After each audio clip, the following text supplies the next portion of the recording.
Dr. Night Echoes. I live in a very bad part of the city. There are constant break-ins and loud noises at night.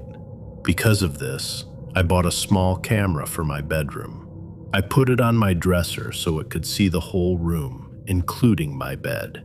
I always felt like someone was watching me, but I thought it was just my own fear. One Tuesday morning, I woke up feeling very sick. I decided to check the camera footage from the night before. I sat at my kitchen table with a cup of coffee and started scrubbing through the video. Everything looked normal until the clock on the screen hit 1:15 a.m. I saw a hand reach out from under the side of my bed. It was a pale, thin hand with long fingers. Slowly, a man crawled out. He did not move like a normal person. He slid across the floor like a snake. He stood up at the foot of my bed. He was wearing a dirty gray shirt and had no shoes on. He did not try to steal anything. He did not move at all. He just stood there for 3 hours and stared at my face while I slept. The most terrifying part was 4:20 a.m. He leaned forward and sniffed the air near my feet. Then, he lay back down and slid under the bed again. The video showed me waking up just 10 minutes later. In the footage, I looked calm and tired, totally unaware that he was inches away from my ankles. I did not even look under the bed. I grabbed my phone and ran out of the front door in my pajamas. I called the police from my car. When they arrived, they did not find him under the bed. They found a loose board in the back of my closet. There was a tiny crawl space behind the wall. It was filled with empty food wrappers and a small pile of my hair. I worked at a high-end clothing shop in a large mall. The store was full of expensive suits and very realistic mannequins. One Friday night, I had to stay late to count the inventory. The mall was closed and the lights in the hallways were dimmed. I was sitting in the back office with my laptop and a cup of cold coffee. I glanced at the security monitor that showed the front window. I saw one of the tall mannequins standing near the glass. Its plastic arm was raised high in the air. This was very strange. I remembered the morning clearly. I had dressed that mannequin myself, and its arms were at its sides. I told myself that a coworker must have moved it before they left. I brushed it off and kept typing on my keyboard. An hour later, I looked at the screen again. My heart stopped. The mannequin was no longer facing the street. It was now turned around and facing the inside of the dark store. It looked like it was staring at the office door where I was sitting. I was terrified and could not breathe. I pulled up the recorded footage from the last 2 hours. I hit the fast forward button to see what happened. I watched in absolute horror as the plastic figure moved. It did not move fast. It slowly shifted its weight and slid its feet across the floor. It moved its stiff limbs like it was waking up from a long sleep. At the very end of the video clip, the mannequin snapped its head toward the camera lens. It stayed there, perfectly still, with a frozen smile on its face. I grabbed my bag and ran out the back door. I never went back to that mall. I used to monitor the cameras for a major city subway system. My job was to watch the dark tunnels and empty platforms late at night. Around 2 a.m., the stations were usually very quiet and cold. I was looking at a monitor for a deep tunnel near the center of the city. I saw a man standing perfectly still in the middle of the tracks. He was about 50 yards away from the platform. He was wearing a heavy black coat and a hat. I immediately grabbed my radio and signaled for the next train to stop. The train was already moving too fast toward that section of the track. I watched the screen in total horror. I expected to see a terrible accident. The heavy metal train barreled right through the spot where the man was standing. He did not move his feet or scream. There was no loud impact and no sound of brakes. The train passed through his body like he was made of thin, gray smoke. He did not even blink as the cars flew through him. Once the very last car passed, the tracks on the screen were completely empty. I sat in my chair for a long time, unable to speak.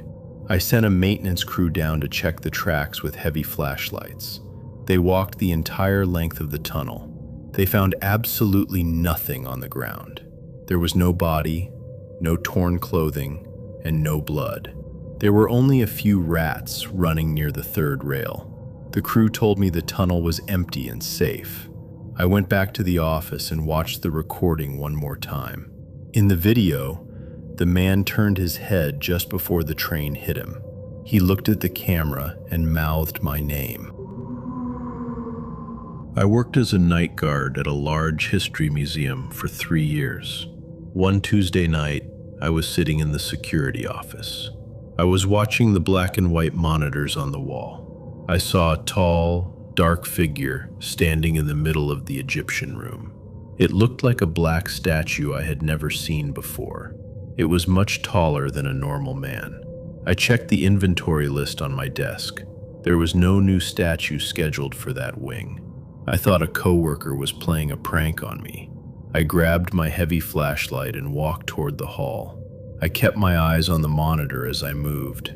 The dark figure stayed perfectly still. It stood right next to an old stone coffin.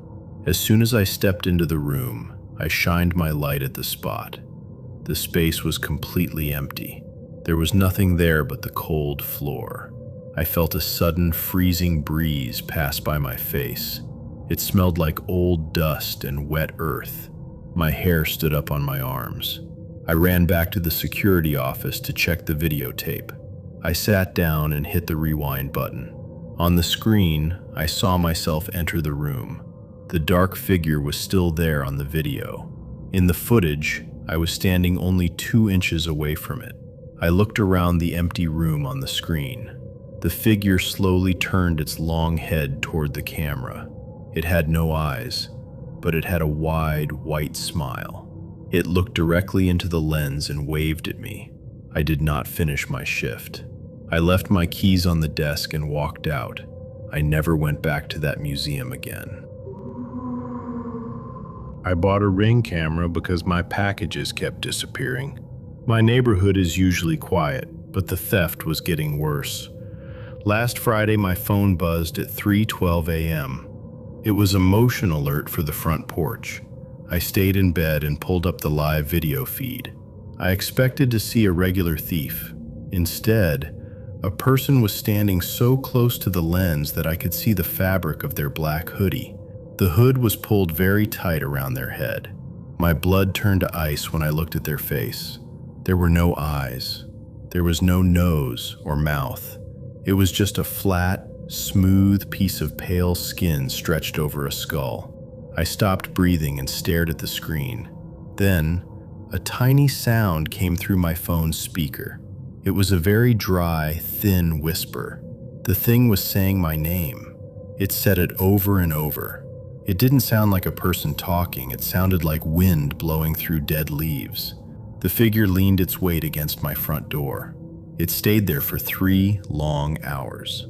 I sat in my dark hallway with a kitchen knife in my hand. I watched the screen the entire time.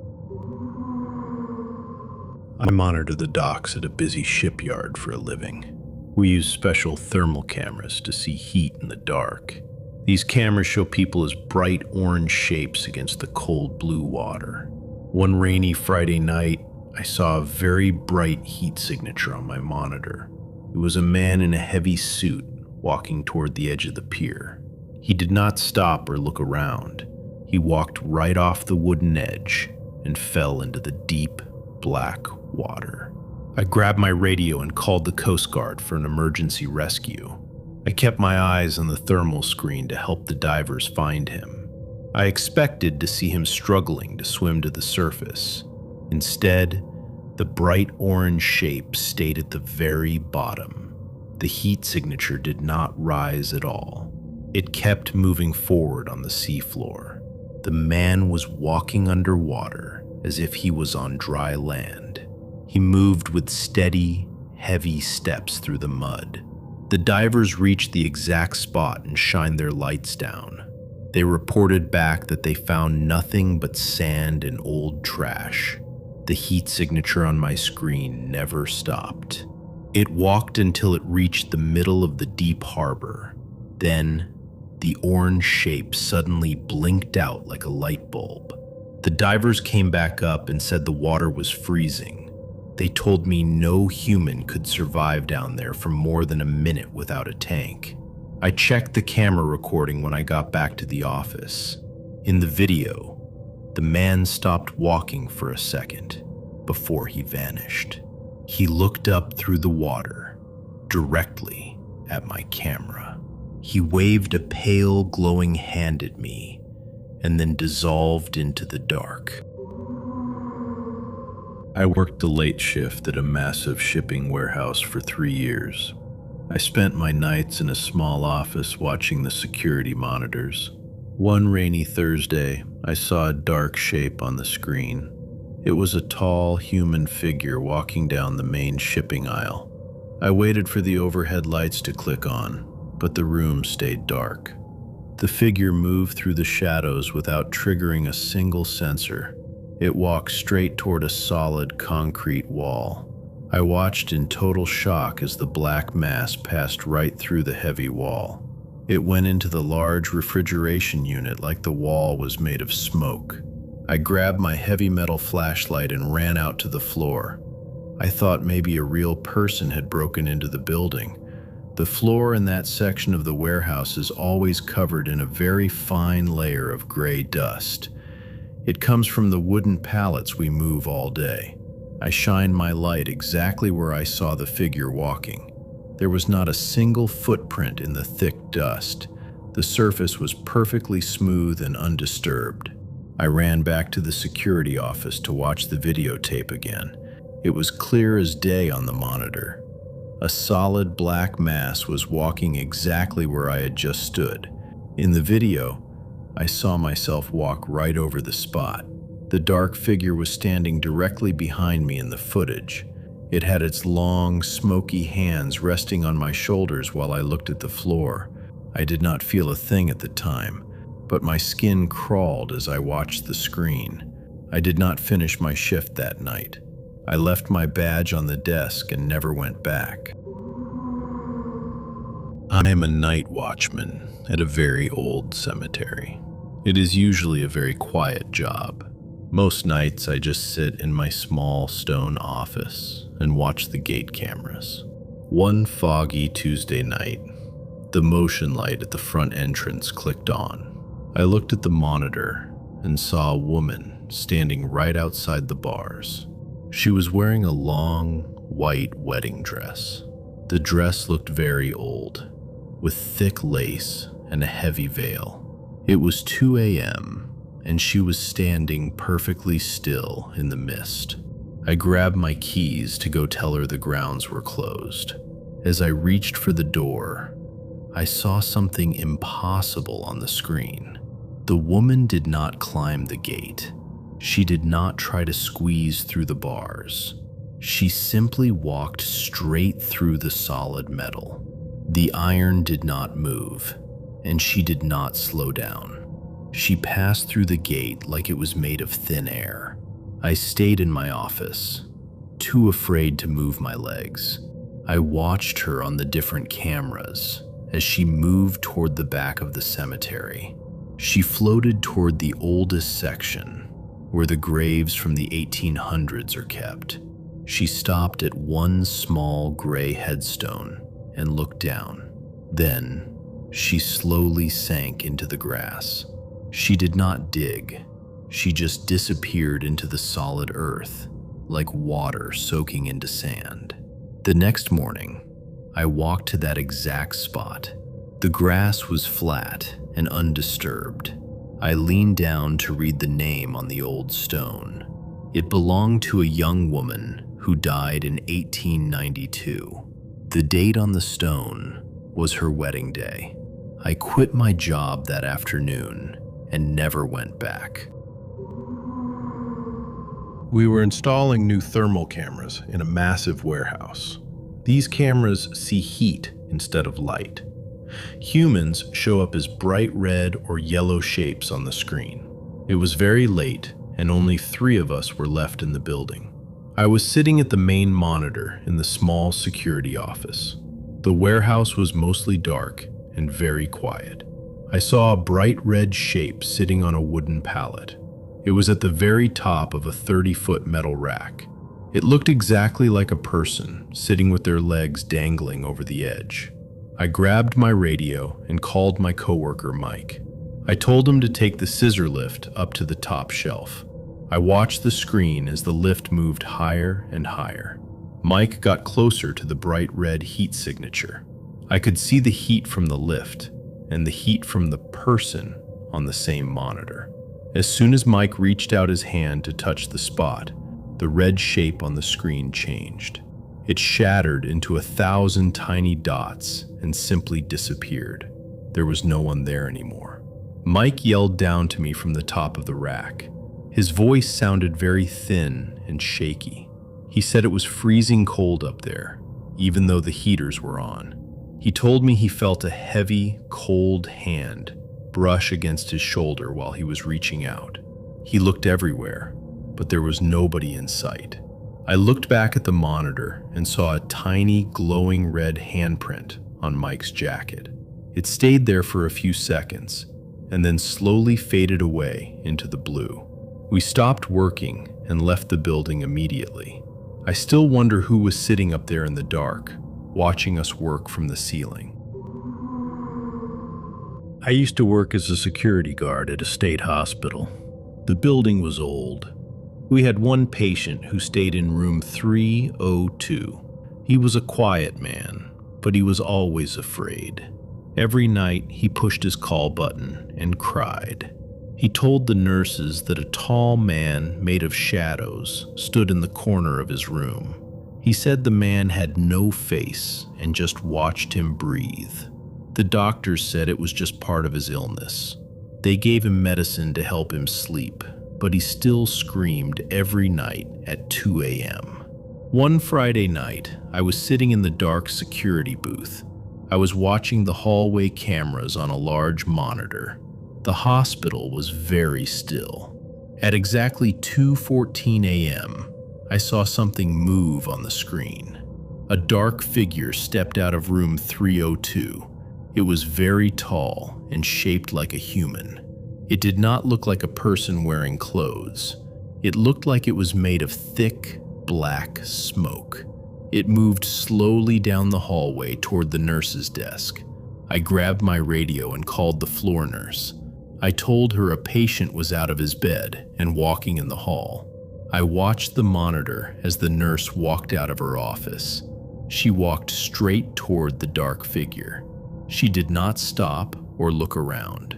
On my screen, she walked right through the middle of the smoke man. She did not see anything at all, but the figure reacted. It pulled back and shook as she passed through it. Then, the tall shadow turned its head. It looked directly into the security camera lens. I felt a sharp pain in my chest. The figure simply vanished into the floor. The nurse reached room 302 and looked inside. She radioed back and said the room was empty. The next morning, they found the patient dead in his bed. The doctor said his heart just stopped. I quit my job that same day.